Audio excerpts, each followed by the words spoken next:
عليكم ورحمة الله وبركاته. الحمد لله نحمده ونستعينه ونستغفره ونؤمن به ونتوكل عليه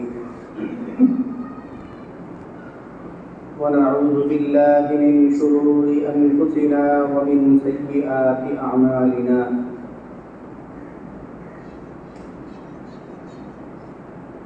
من يهده الله فلا مضل له ومن يضلله فلا هادي له.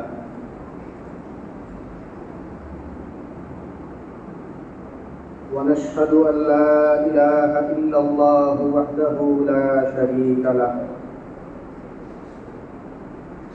ونشهد أن سيدنا ومولانا محمدا عبده ورسوله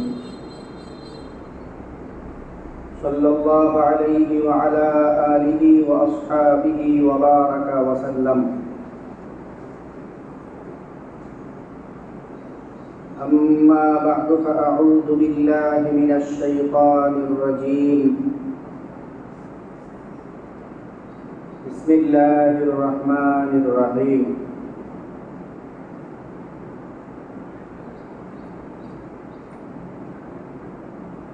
ومن الناس من يشتري لهو الحديث ليضل عن سبيل الله بغير علم ويتخذها هزوا أولئك لهم عذاب مهين. وقال الله سبحانه وتعالى: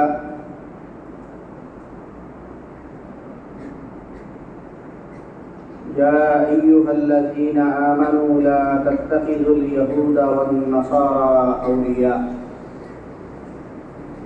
بعضهم أولياء بعض ومن يتولهم منكم فإنه منهم.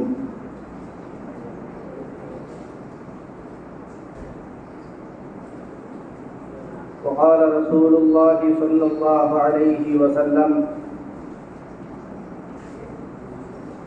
لهو المؤمن باطل إلا في ثلاث: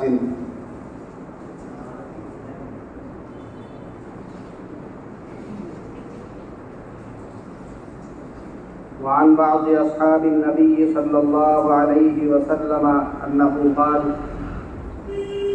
رأى النبي صلى الله عليه وسلم علي ثوبين معصفرين فقال: إنهما من لباس الكفار فلا تلبسهما. أو كما قال النبي صلى الله عليه وسلم.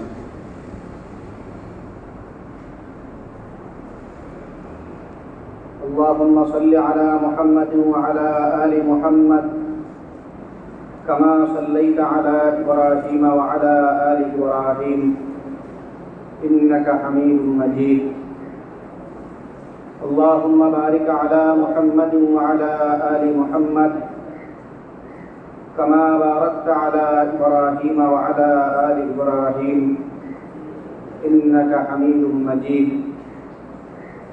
سبحانك لا علم لنا إلا ما علمتنا إنك أنت العليم الحكيم.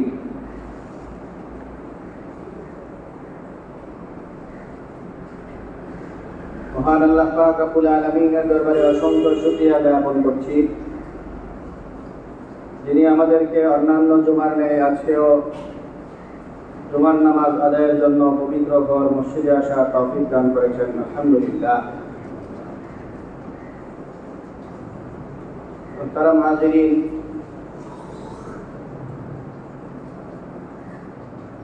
আপনারা সকলেই অবগত,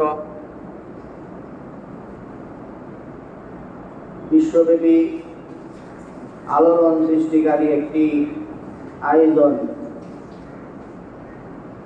ইতিমধ্যেই শুরু হয়েছে। গতকাল রাত থেকে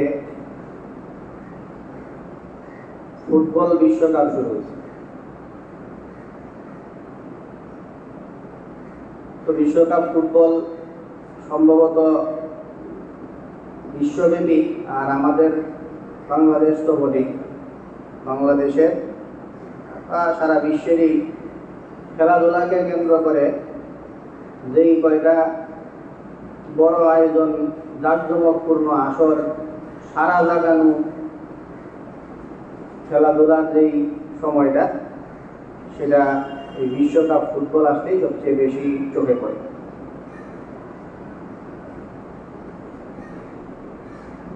তো এই বিশ্বকাপ ফুটবলে স্বাভাবিকভাবেই আমাদের দেশের মানুষজন বিভিন্নভাবে এই বিশ্বকাপ ফুটবলের সাথে নিজেদের সম্পৃক্ততা, এটাকে কেন্দ্র করে বিভিন্ন কর্মপন্থা বা বিভিন্ন আগ্রহ উদ্দীপনা পেশ করে থাকে।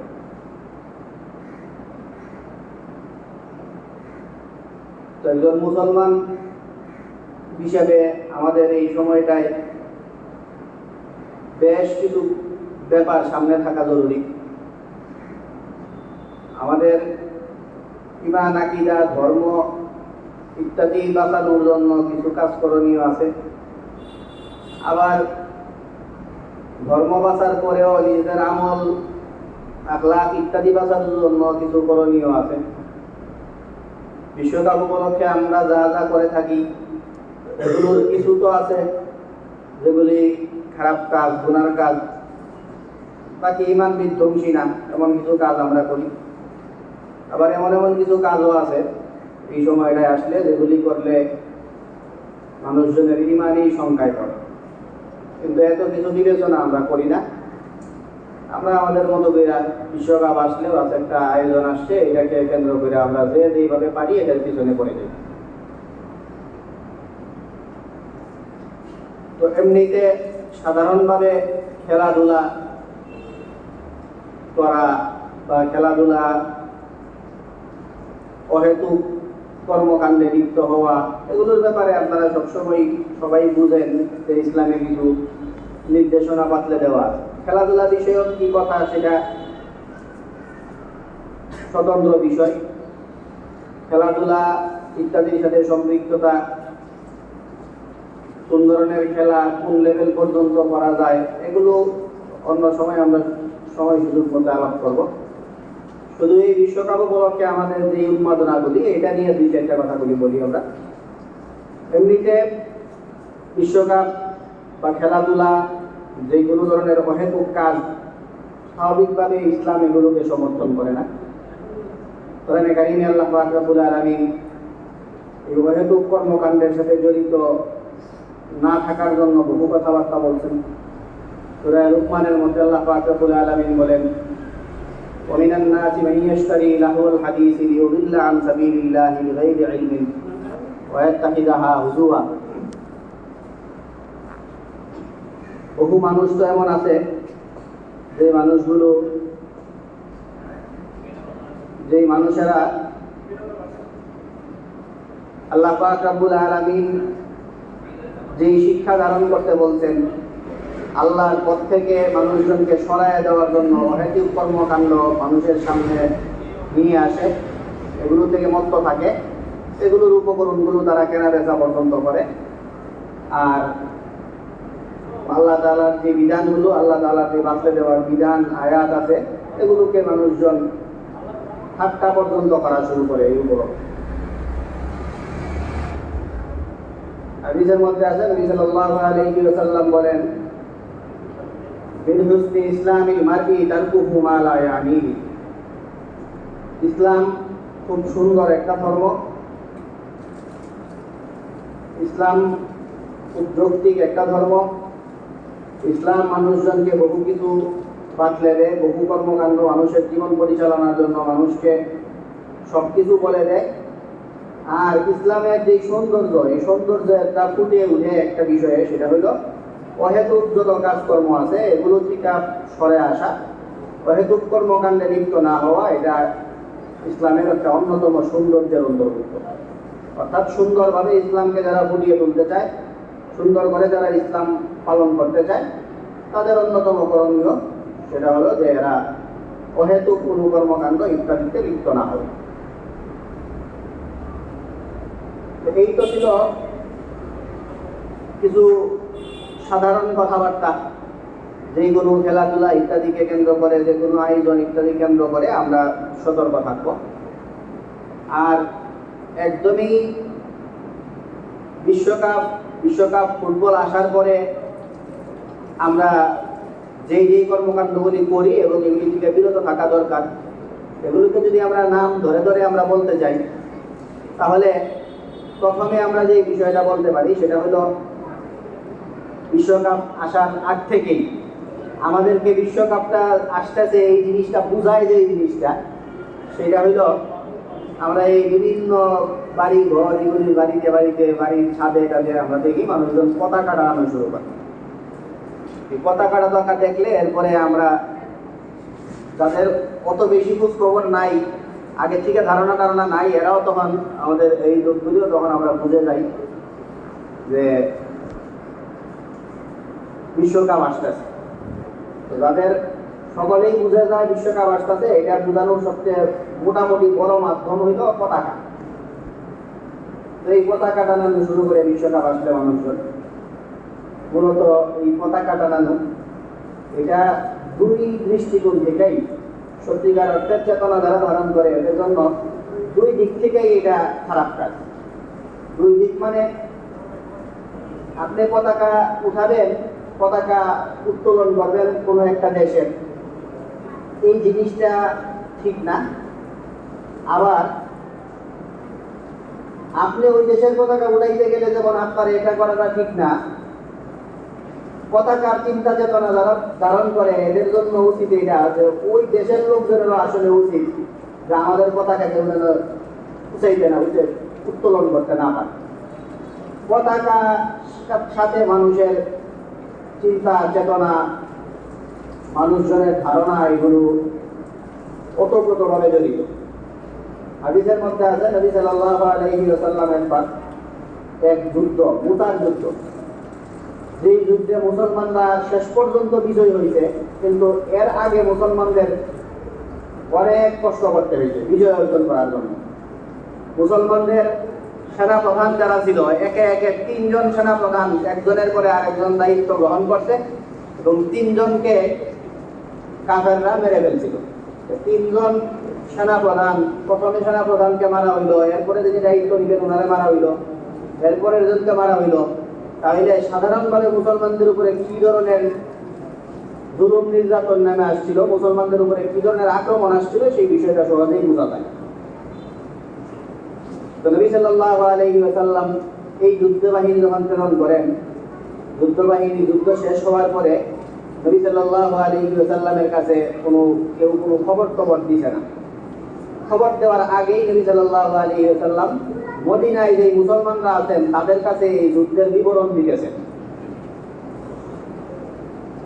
নবী সাল্লাল্লাহু আলাইহি ওয়াসাল্লাম এই যুদ্ধের বিবরণ দিতেছেন। হাদিসের মধ্যে আছে যে নাহা রাসূলুল্লাহ সাল্লাল্লাহু আলাইহি ওয়াসাল্লাম, নবী সাল্লাল্লাহু আলাইহি ওয়াসাল্লাম মৃত্যুর সংবাদ ঘোষণা করতেছিলেন। 3 জন সাহাবী, যেই 3 জন একে একে মুসলমানদের নেতৃত্ব দিয়েছিলেন, হযরত যায়েদ রাদিয়াল্লাহু তাআলা আনহু, জাফর রাদিয়াল্লাহু তাআলা আনহু এবং আরেকজন সাহাবী। এই 3 জন সাহাবী ওনাদের মৃত্যু সংবাদ নবী সাল্লাল্লাহু আলাইহি ওয়াসাল্লাম ঘোষণা করতেছিলেন। তো এখানে খবর আবার আগেই নবী সাল্লাল্লাহু আলাইহি ওয়াসাল্লাম সংবাদ দিতেছিলেন। এটা অন্য আলাপ, আল্লাহ তাআলা নবী সাল্লাল্লাহু আলাইহি ওয়াসাল্লামকে কিছু কিছু জিনিস মুজিজা হিসেবে অগ্রিম সংবাদ দিয়ে থাকেন। তো সেটা অন্য টপিক। আমরা যে বিষয়টা বলছি সেটা হলো নবী সাল্লাল্লাহু আলাইহি ওয়াসাল্লাম যে সংবাদটা জানাইতেছিলেন, সেই জানানোর ভাষাটা ছিল এরকম: আখাযার রায়াতা উসামাতু ফাউসিবা সুম্মা আখাযা জাফারু ফাউসিবা। নবী সাল্লাল্লাহু আলাইহি ওয়াসাল্লাম বলছিলেন যে পতাকা উত্তোলন করছে সবার আগে উসামা, সেই উসামাকে হত্যা করা হয়েছে। এরপরে জাফর রাদিয়াল্লাহু তাআলা আনহু পতাকা উত্তোলন করছেন, ওনাকেও হত্যা করা হয়েছে। তারপরে আরেকজন সাহাবী যাকে দায়িত্ব দেওয়া হয়েছিল ওনার নাম উল্লেখ করেন যে উনিও পতাকা উত্তোলন করলেন, ওনাকেও হত্যা করা হয়েছে। সুম্মা আখাযা রায়াতা সাইফুম মিন সুয়ুফিল্লাহি ফাতাহাল্লাহু আলাইহি। এরপরে আল্লাহ তাআলার একজন বিশেষ সাহাবী, নবী সাল্লাল্লাহু আলাইহি ওয়াসাল্লামের যে সাহাবীকে আল্লাহ তাআলার তরবারি এই নামে পরিচয় করা হয়, খালেদ সাইফুল্লাহ। সেই খালেদ সাইফুল্লাহ উনি তরবারি পতাকা উত্তোলন করলেন। তো সেই পতাকা উত্তোলন করার পরে ওনার নেতৃত্বে আল্লাহ পাক রব্বুল আলামিন এই যুদ্ধে মুসলমানদেরকে বিজয় দান করেন। তো সেই পতাকা উত্তোলন এইটা যেই কারো কাজ না, সাধারণ মানুষ, আপনার দেশের মানুষ আপনার দেশের পতাকা উত্তোলন করা এটাই সব জায়গায় তাদের অনুমতি নেই। পতাকা উত্তোলন করার দায়িত্ব এটা নেতৃস্থানীয় লোকদের। পতাকা মানুষের চেতনার সাথে জড়িত। পতাকা উত্তোলন কে করবে সেটা ফিক্স থাকে, যে এরাই পতাকা তুলে ধরতে পারবে, যে কেউ পতাকা তুলতে পারবে না। নবী সাল্লাল্লাহু আলাইহি ওয়াসাল্লামের পতাকা এর ব্যাপারে কি ধরনের ছিল, এর মধ্যে সবচেয়ে বেশি যেই বর্ণনা পাওয়া যায় সেটা হলো কালো পতাকা ছিল, সাথে সাদা মিশ্রিত ছিল। এটার বহু কারণ আছে, কি কারণে এই পতাকা নেওয়া হয়েছে। কারণ মুসলমানদের বিশ্বাস দুইটা জিনিসের মধ্যে, একটা হইল মুসলমানরা আশা করে আর একটা হইল মুসলমানরা ভয়ে থাকে। ওমর রাদিয়াল্লাহু তাআলা আনহু থেকে বর্ণিত আছে, ওমর রাদিয়াল্লাহু তাআলা আনহু বলেন যে যদি এরকম কোনো কথা ঘোষিত হয় যে যারা যারা এখানে আছে এদের মধ্যে একজন মানুষ শুধু জান্নাতে যাবে, তাহলে আমি আশা করি আমি জান্নাতে যাব। আবার যদি এমন ঘোষণা হয় যে এখানে যারা যারা আছে এদের মধ্যে একজন শুধু জাহান্নামে যাবে, তা আমার আশঙ্কা হয় আমি মনে হয় জাহান্নামে যাব। তো আল ঈমানু বাইনার রাজাই ওয়াল খাউফ, আশা আকাঙ্ক্ষার সাথে ভয় ভীতি দুইটাকে একসাথে নিয়ে চলতে হয়। এটার চিত্রায়নটা মুসলমানদের পতাকায় তুলে ধরা হয়েছে সাদা আর কালো দিয়ে। এই সাদা কালোর পিছনে আরো অনেক ব্যাখ্যা আছে, আমরা একটা ব্যাখ্যা বললাম, কিন্তু কথা হইলো ব্যাখ্যা অবশ্যই আছে। আন্দাজে একটা পতাকা বানায় না, পতাকা বানানো হয় বহু কিছু চিন্তা করে, চিন্তা চেতনার সাথে, মানুষের আকীদা বিশ্বাসের সাথে, মানুষের ইতিহাস ঐতিহ্যের সাথে, মানুষের ধর্মীয় লিগেসির সাথে বহু কিছুকে একসাথে জমা কইরা এরপরে একটা পতাকা তৈরি করা হয়। আমাদের দেশের পতাকা আন্দাজি বানায় ফেলছে না এই পতাকা, বা অন্য কোনো দেশের পতাকাও আন্দাজি বান্দাজি কেউ পতাকা বানায় না। তো এখন আজাইরা একটা দেশ, যেই দেশের চিন্তা চেতনার সাথে আপনার মিল নাই, সেই দেশের পতাকা আপনি তুলে ধরলেন, এটা ফালতু একটা কাজ। খুব বেশি ভাবনা চিন্তা করে, অনেক বেশি ভাবতে গেলে, একটু জ্ঞান খাটাইয়া যদি আপনারা একটু ধরতে যায় তাহলে বহু কিছু ধরা যায়। কোনো দেশের পতাকায়, খ্রিস্টানদের পতাকা অনেকগুলোতে ক্রস চিহ্ন থাকে, অনেক দেশে এই ক্রস চিহ্ন, এই পতাকা তুলে ধরা। ক্রস চিহ্ন মানে ঈসা আলাইহিস সালামকে ক্রুশবিদ্ধ করে হত্যা করা হয়েছে। ঈসা আলাইহিস সালামকে তো হত্যা করতে পারে নাই, মৃত্যু করে নাই, আল্লাহ উঠায় নিয়েছেন। খ্রিস্টানদের বিশ্বাস ওনাকে হত্যা করা হয়েছে, তারা সেই বিশ্বাস থেকে বহু খ্রিস্টান ধর্মে এই চিহ্ন আছে। একটা চিহ্নের কথা বললাম, এখন আপনি সেই চিহ্নওয়ালা পতাকা তুলে ধরার মানে কি? আপনি আপনার কোন বিশ্বাস তুলে ধরতেছেন?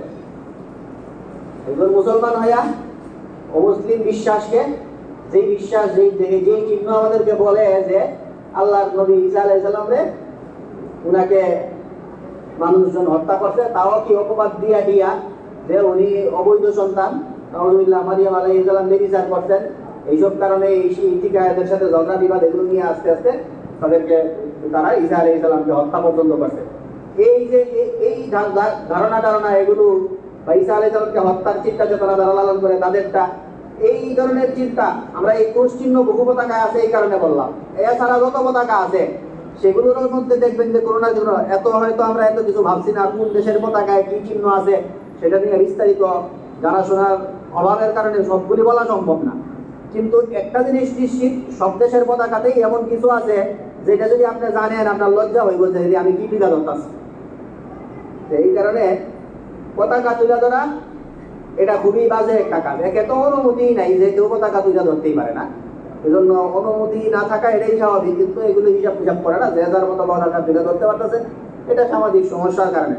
কিন্তু ধর্মীয় সমস্যাও এখানে আছে, আপনি আন্তাজে কোনো ধর্মের পতাকা তুলে ধরলেন, অন্য কোনো চিন্তা চেতনার মানুষের পতাকা তুলে ধরলেন, খুঁজা দেখেন যে আপনার এই পতাকার মধ্যে এমন কিছু তুলে ধরলেন যেই জিনিসের সাথে ইমানের সংঘর্ষ আছে। এজন্য পতাকা তুলে ধরা, পতাকা উত্তোলন করা খুব ভাবনা চিন্তার একটা কাজ। কোনো কোনো মানুষ অন্য কোনো দেশের, অন্য ধর্মের মানুষের সাথে সম্পৃক্ত, এগুলোর পতাকা তুলে ধরতে পারে না। আপনারা এইভাবে সাপোর্ট করতে থাকলে স্পষ্ট যেটা আছে, মনে করেন কোনো দেশে মূর্তি দিয়ে পতাকা বানাইলো, ওই বুদ্ধ টুদ্ধ হিন্দু দেশগুলি আছে, ভারতের পতাকা হয়তো এই দেশে তুলবে না, এদের সাথে আমাদের একটা ঝামেলা আছে এই কারণে। কিন্তু অন্য কোনো হিন্দু দেশ যদি মূর্তি টুর্তি অঙ্কনও করে, বুদ্ধ দেশগুলি এরকম কিছু করে, আর দেখা যায় যে আপনারা এত কিছু ভাববেন না, ওইটা ভালো লাগলে এটাও তুলে ধরবেন তিনি। পতাকা তুলে ধরা আমাদেরকে এই রাস্তায় নিয়ে যায়। পতাকা, অন্য কোনো দেশের পতাকা তুলে ধরা, পতাকা উত্তোলন করা। বিশ্বকাপ পিছনে একটু কথা হইতেছে, আমরা একটু চুপ করি। পিচ্ছি পাচ্ছি যারা আছে এদেরকে আমরা, হ্যাঁ ভিতরেও মনে হয় অনেক একটু কথাবার্তা বলেন, এদেরকে একটু সামলায় রাখেন বাচ্চা কাচ্চা থাকলে। আর এখানেও যারা পিচ্ছিদেরকে একসাথে রাখেন, আপনারা একটু পিছনে যারা আছে একটু কষ্ট করে এদেরকে ভিন্ন ভিন্ন জায়গায় রেখে দেন, এই কথা বলেন। এই হলো পতাকার ব্যাপারটা। আমরা বললাম যে পতাকা উত্তোলন করা এটা খুবই নিম্নমানের একটা কাজ, অরুচির কাজ। আপনি যদি বুঝেন যে কি করতেছেন, একটু চিন্তা করলে আপনি এটা করবেন না যে আমি কার পতাকা তুলে দেবো, কি চেতনার মানুষের পতাকা আমি তুলে দেবো। তো এই হলো পতাকা বিষয়ক বক্তব্য। পতাকা তুলে ধরা, পতাকা উত্তোলন করা, পতাকা টানানো বিশ্বকাপ উপলক্ষে। বিশ্বকাপ উপলক্ষে আরেকটা কাজ অনেকে করে, বিভিন্ন খেলোয়াড়, পছন্দের খেলোয়াড়, এদের কারণে অনেক কিছু করে।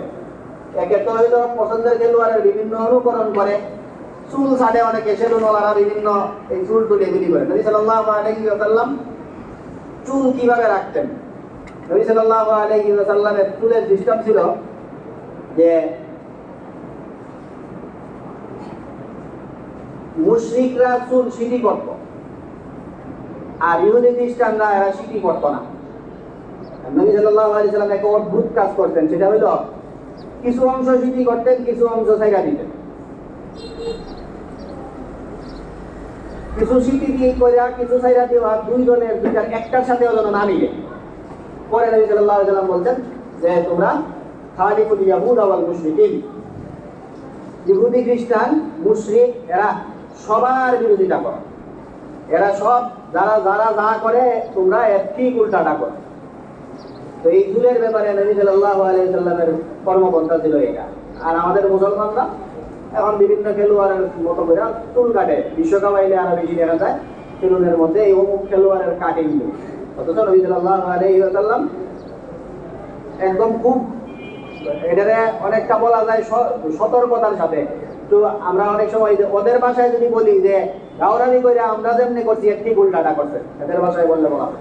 তো নবী সাল্লাল্লাহু আলাইহি ওয়াসাল্লাম ওই ঠিক খুঁজা খাইতে এদের উল্টাটা করলেন, যে এরা যেটা করে এর একদম উল্টা, যে এদের সাথে যেন কারোর সাথে যেন না মিলে এইরকম চুলের মধ্যে এই ধরনের চুল রাইগা।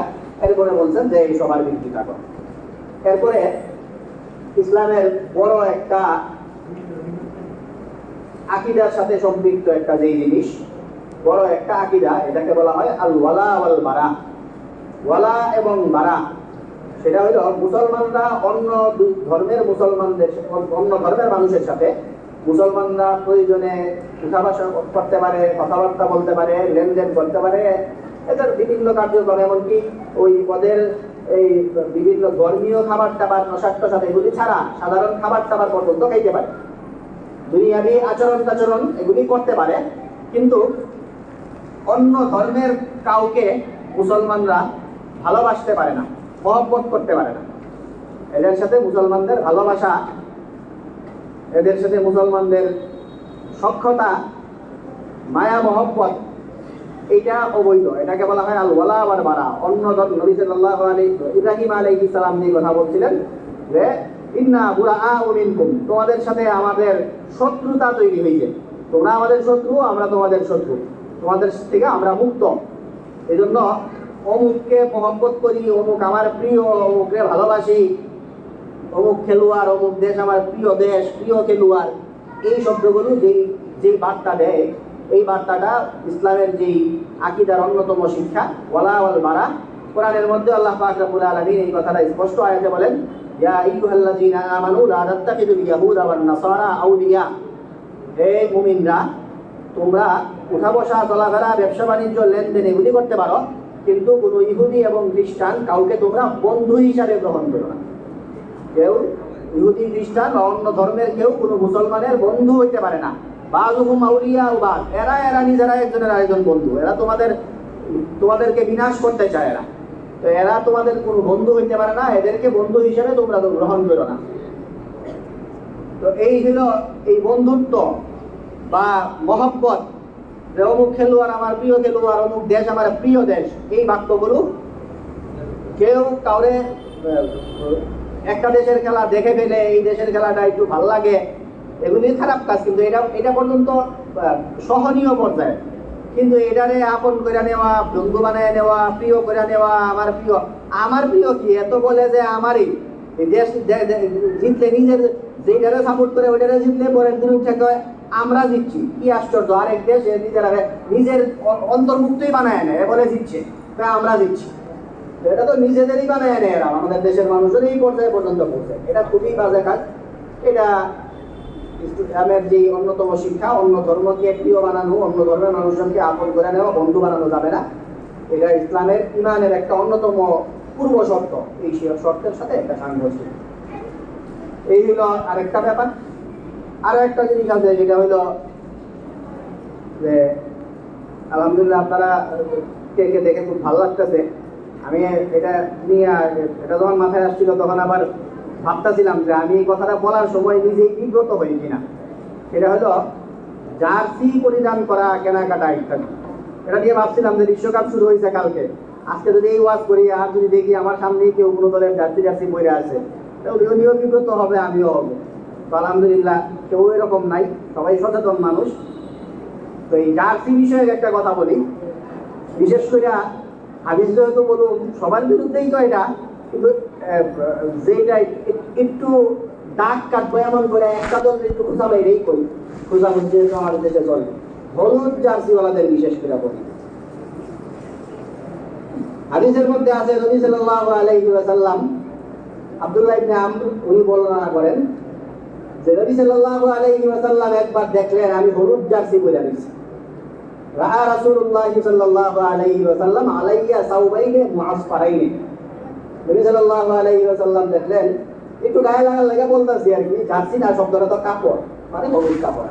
তো নবী সাল্লাল্লাহু আলাইহি ওয়াসাল্লাম দেখলেন যে আমি হলুদ জার্সি পরে আছি। তো নবী সাল্লাল্লাহু আলাইহি ওয়াসাল্লাম বললেন, ইন্নাহুমা মিন জিয়ারিল কুফারি ফালা তালবাসহুমা। এটা কাফেরদের জার্সি, এই জার্সি তুমি আর পরবা না। ইন্নাহুমা মিন জিয়ারিল কুফারি ফালা তালবাসহুমা, এটা কাফেরদের জার্সি, এই জার্সি যেন আমি আর তোমাকে পরতে না দিই। তো এই হাদিসের মধ্যে এটা আসছে আর কি। মূলত কথা হলো অন্য ধর্মের, অন্য জাতির যে কাপড় এগুলি পরা যাবে না। ঘটনা চক্রে ওইটা হলুদ ছিল, এই কারণে এটা হলুদ আলাদার একটু বেশি মন খারাপ হইতে পারে। ওই মন খারাপের কিচ্ছু নাই, সবার জন্য সমান কথা। অন্য কোনো জার্সি পরা যাবে না, কারণ এখানে যেই কথাটাই বলা হয়েছে যে কাফেরদের জার্সি, এই জার্সি তুমি পরবা না, এই ধরনের কাপড় পরিধান করবা না, এগুলি কাফেরদের কাপড়। তো এই জন্য কাফেরদের কাপড়, এখানে হাদিসের মধ্যে হলুদ শব্দ আসছে এই কারণে। অন্য যেগুলো আছে সেগুলো কাফেরদের সাথে সাদৃশ্য রাখে, কাফেররা পরিধান করে। অন্য কোনো মুসলিম দেশের জার্সি, দেশের কাপড়, সবার ব্যাপারে একই কথা। তো এই খুবই ক্লিয়ার বক্তব্য, নবী সাল্লাল্লাহু আলাইহি ওয়াসাল্লাম বলে দিয়েছেন যে এই ধরনের কাপড়, এই ধরনের তোমরা পরবা না। কাপড় যেটা আর কি, কাপড়ে একটু অন্য ভাষায় জার্সি বলা যায়, কিন্তু ওই জার্সি সিস্টেমে তো সাহাবী আর পরছেন না।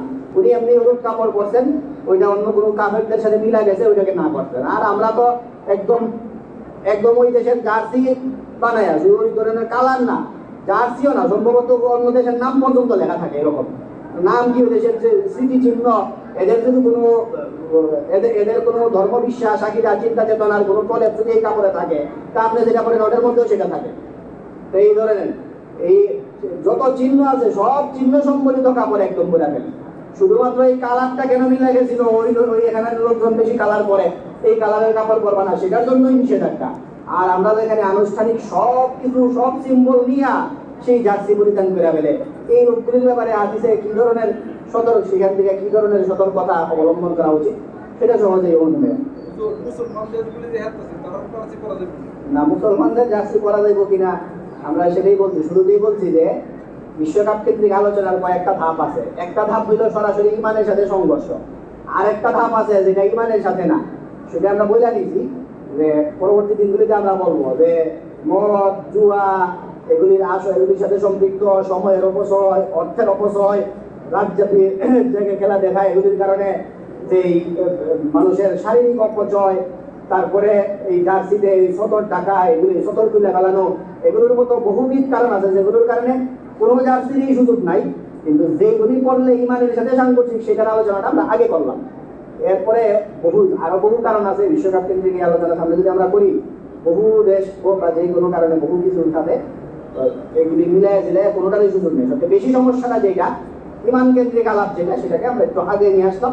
এই জন্য অমুসলিম দেশের সাথে সম্পৃক্ততা করে ওঠা, অমুসলিম দেশের সাথে মহব্বত তৈরি করা, এদের সিম্বল ধারণ করা, এগুলো বেশি খারাপ। এই জন্য এটাকে সবার আগে আনলাম। আর কি কারণে খেলাটাই খারাপ, যে কোনো মানুষের খেলা খারাপ, সেটা স্বতন্ত্র আলোচনা আমরা সবাই সমস্যাটা করবো ইনশাআল্লাহ। আল্লাহ রাব্বুল আলামিন আমাদেরকে এই ব্যাপারগুলি বোঝায় এবং এগুলির উপর আমল করার তৌফিক দান করুন। ওয়া আখিরু দাওয়ানা আলহামদুলিল্লাহি রাব্বিল আলামিন। আমরা সামনে এগুলো করতে ব্যবস্থা করব।